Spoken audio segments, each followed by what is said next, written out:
తల్లి అయినా తండ్రి అయినా దేవుడే మనకు.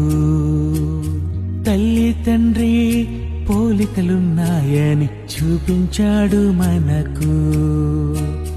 ఉన్నవానిలో అన్నీ ఉన్నాయి తెలుసా, ఉన్నవాడని దేవునికే పేరుంది తెలుసా.